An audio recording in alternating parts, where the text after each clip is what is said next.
Hey guys welcome to Teja academy. Telangana రాష్ట్రంలో విడుదలైన జిల్లా కోర్ట్ నోటిఫికేషన్కి సంబంధించి మరి ఫుల్ కోర్స్ని కేవలము 499 రూపీస్కి అందచేయడం జరుగుతుందండి.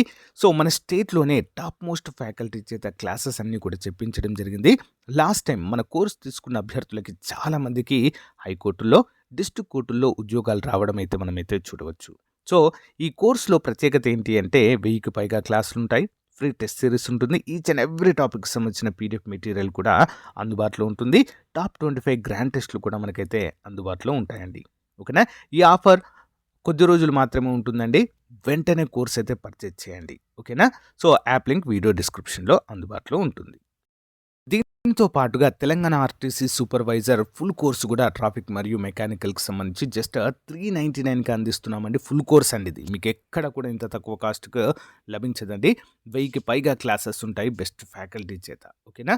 ఇక మీకు టెస్ట్ సిరీస్ కావాలనుకుంటే జస్ట్ 199 రూపీస్కే ఫుల్ కోర్స్ ఉంటుంది. 10,000కు పైగా ఎంసీక్యూస్ అయితే ఇందులో అందుబాటులో ఉంటాయి. ఇంకెందుకంటే ఆలస్యం, ప్రతి ఒక్కరి దగ్గర మన యొక్క జిల్లా court course, RTC supervisor course ఉండే విధంగా చూసుకోండి. మీకు 100% యూస్ఫుల్గా ఉంటుంది. ఓకేనా? మన యాప్ పేరు RK tutorial, link in video description. All the best. Thank you. Hello everyone, welcome to Teja academy. So guys, ఈరోజు మనము తెలంగాణ జిల్లా కోర్టు ఉద్యోగాలు మరియు ఆర్టీసీ సూపర్వైజర్ ఉద్యోగాలకు సంబంధించి మోస్ట్ ఇంపార్టెంట్ ఎంసీక్యూస్ అయితే ఈ వీడియోలో చూడబోతున్నాము. సో గైస్, ఎవరైతే మన యాప్లో కోర్స్ పర్చేజ్ చేశారో వారంతా కూడా తప్పకుండా రెగ్యులర్గా ఈ వీడియోస్ని ఫాలో అవ్వండి. మంచి రివిజన్గా ఉంటుంది. ఓకేనా? సో కోర్స్ తీసుకున్నవారు ఫాలో అవ్వండి. అంతేకాకుండా ఇంకా కోర్స్ ఎవరైనా తీసుకున్నట్లయితే వెంటనే పర్చేజ్ చేయండి. ప్రతి ఒక్కరి దగ్గర కోర్స్ ఉండే విధంగా చూసుకోండి ఫ్రెండ్స్.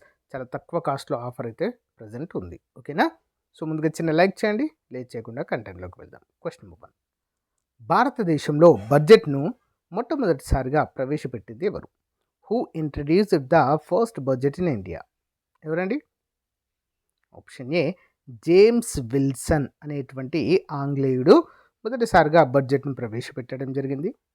1860లో బ్రిటిష్ పాలనలో జేమ్స్ విల్సన్ భారతదేశపు తొలి బడ్జెట్ను సమర్పించారు. నెక్స్ట్, నాబార్డ్ ఏ సంవత్సరంలో స్థాపించబడింది? In which year was NABARD established? ఏ సంవత్సరంలో అండి? 1982 జూలై 12వ తారీఖున నాబార్డ్ని స్థాపించడం జరిగింది.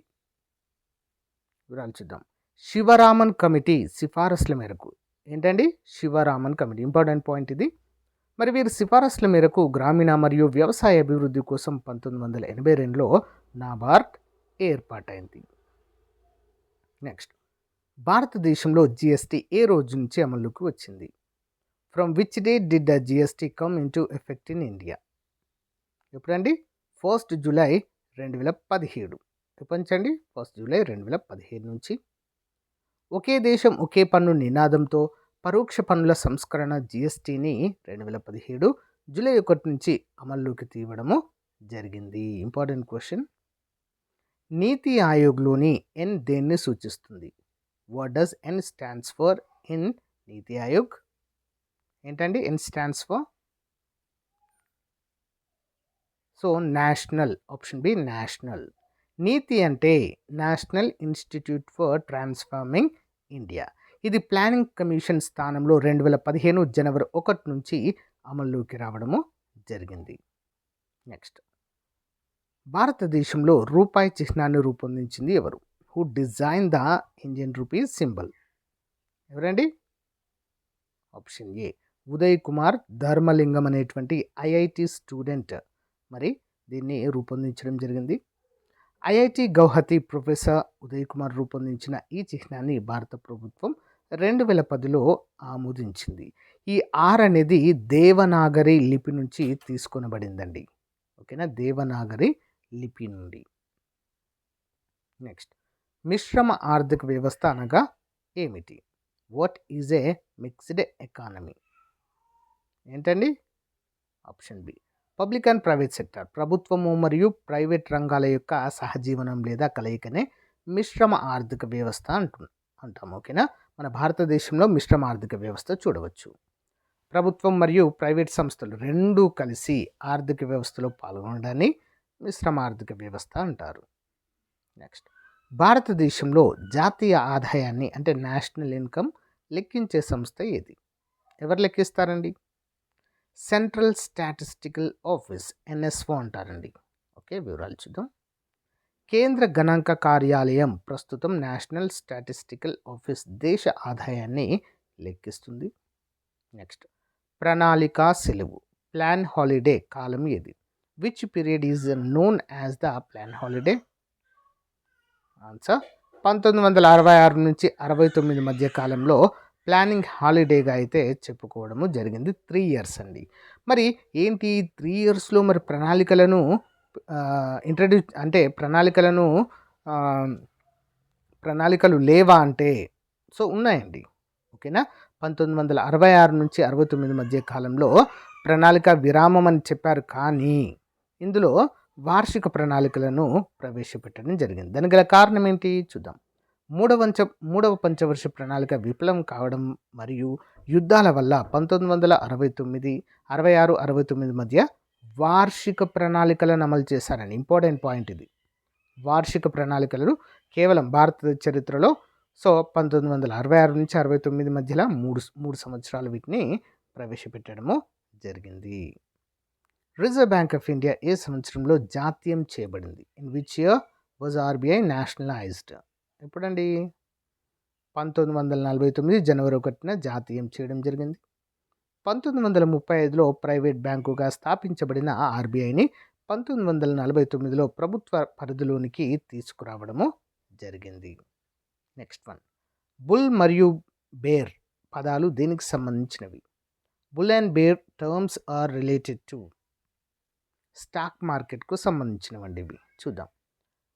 షేర్ల ధరలు పెరిగే ధోరణిని బుల్ అని, తగ్గే ధోరణిని బేర్ అని పిలుస్తారండి. ఓకే, నెక్స్ట్, భారతదేశంలో పెద్ద నోట్ల రద్దు డిమానిటైజేషన్ చివరిసారిగా ఇప్పుడు జరిగింది. When did the last major demonetisation occur in India? ఎప్పుడండి?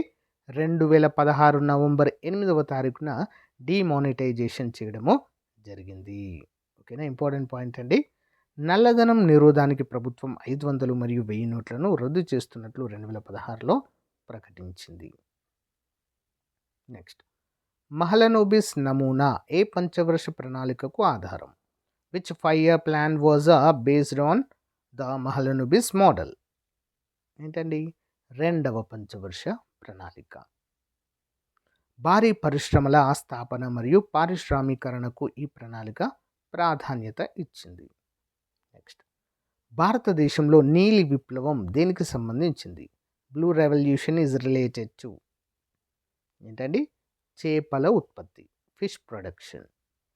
జలవనరుల వినియోగము మరియు చేపల సాగును అభివృద్ధి చేయడమే దీని లక్ష్యము. మరి డాక్టర్ హీరాలాల్ చౌదరి మరియు doctor Arun Krishna are known as the father of blue revolution. ఓకేనా, బ్లూ రెవల్యూషన్ ఫాదర్ అని ఎవరిని అంటారండి?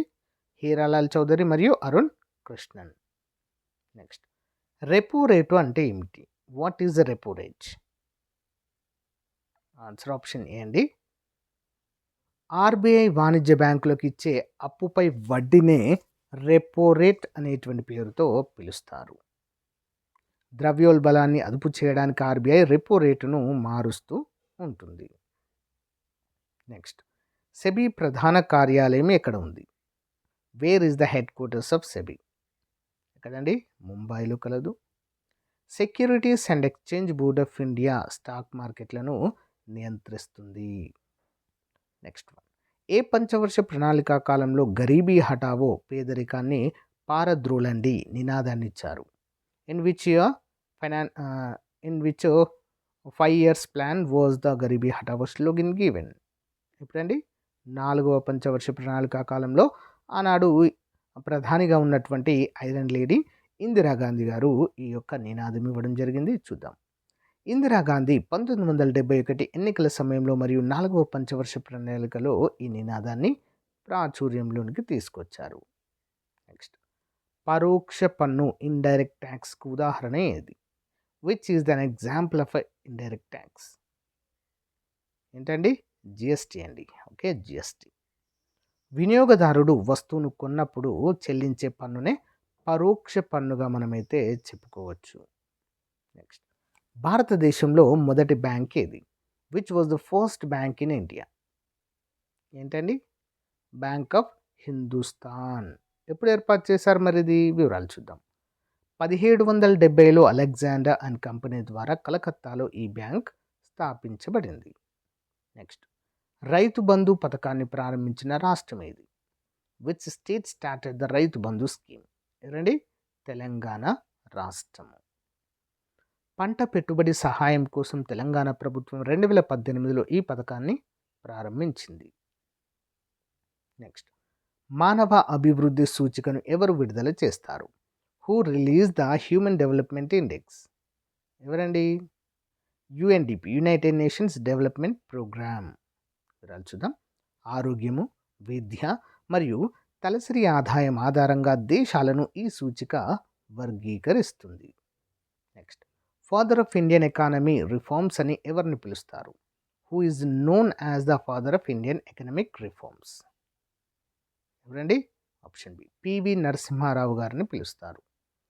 1991లో నూతన ఆర్థిక సంస్కరణలను ప్రవేశపెట్టిన నాటి ప్రధాని పివి నరసింహారావును ఇలా పిలుస్తారు. నెక్స్ట్ ద్రవ్యోల్బలం పెరిగినప్పుడు సాధారణంగా వడ్డీ రేట్లు ఏమవుతాయి? What usually happens to interest rates during high inflation? ఏమవుతాయండి? పెరుగుతాయి, ఇంక్రీజెస్. మార్కెట్లో నగదు ప్రవాహాన్ని తగ్గించడానికి ఆర్బీఐ వడ్డీ రేట్లను పెంచుతుంది. నెక్స్ట్ భారతదేశంలో నోట్ల ముద్రణ ఎక్కడ జరుగుతుంది? Where or bank notes printed in India? ఎక్కడండి? నాసిక్. దేవాస్, మైసూర్ మరియు సాల్బోనీలలో కరెన్సీ నోట్లను ముద్రించడం జరుగుతుంది. నెక్స్ట్ బిట్ కాయిన్ అనేది బిట్కాయిన్ ఈజ్ ఏంటండి? ఇట్స్ ఏ క్రిప్టో కరెన్సీ అండి. ఏంటది? Crypto currency. ఇది ఒక డిజిటల్ కరెన్సీ. బ్లాక్ చైన్ సాంకేతికత ఆధారంగా ఇది పనిచేస్తుంది. నెక్స్ట్ సిడ్బీ ప్రధాన కార్యాలయం ఎక్కడుంది? Where is the headquarters of SIDBI? ఎక్కడుందండి?